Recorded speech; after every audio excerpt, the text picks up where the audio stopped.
Today I'm going to tell you an interesting story about the life of Saint Fiacre of Breuil. Saint Fiacre is also known as the patron saint of gardeners and herbalists. He was born around the end of the 6th century in Ireland, where monasticism was blooming. Back then, Ireland was known as the land of saints and scholars, and was fertile ground for spiritual growth. When he was young, Saint Fiacre was raised in a monastery under the care of monks. Here, he was drawn to prayer, fasting, and learning the healing powers of nature. He also had a deep love for scripture, silence, and the solitude of the natural world. As he grew older, Fiacre became known for his wisdom and healing abilities. People came to him for counsel, for cures, and for comfort. But the crowds that sought him became too much for his quiet spirit. Longing for a more secluded life, he left his native Ireland and traveled across the sea to Gaul, which is now France. He found his way to Meaux, near Paris, where he was warmly received by Faro, the local bishop. Seeing Saint Fiacre's spiritual gifts, Bishop Faro granted him a piece of wild forest land in Breuil. This place is now called Saint Fiacre, in Seine-et-Marne. There he built a simple hermitage and a small chapel in honor of the Virgin Mary. He also cultivated a garden full of healing herbs, vegetables, and flowers, which he used to treat the sick for free. One of the most famous stories of Fiacre's holiness occurred when he asked Bishop Faro for more land to expand his garden. Faro granted him more land, and with his staff in hand, Saint Fiacre walked the perimeter.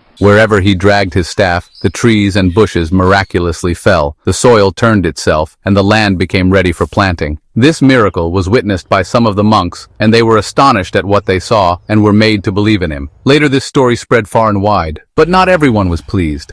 A local woman accused Fiacre of sorcery and got upset that a man could wield such power. But when Faro investigated, he affirmed Fiacre's innocence and sanctity. From that point on, Fiacre also became known as a protector against false accusations. Saint Fiacre lived in Breuil for the rest of his days, devoting himself to prayer, gardening, and healing. Many pilgrims came to him for healing and cure. He died around the year 670, deeply mourned by the people who had come to love him. But his story didn't end with his death. Soon after, his burial place became a site of miracles. Many reported healing after visiting his tomb or praying for his intercession. His reputation as a healer grew even more powerful after death than in life. Then a neo-Gothic-style church was built in the 19th century to honor his most beloved name. In time, Saint Fiacre became the patron saint of gardeners and herbalists. Later, he was chosen as the patron saint of cab drivers in Paris, who adopted him as their protector due to his association with travel and care. His feast day is celebrated every 1st of September. If you like stories like this, follow, like, and subscribe.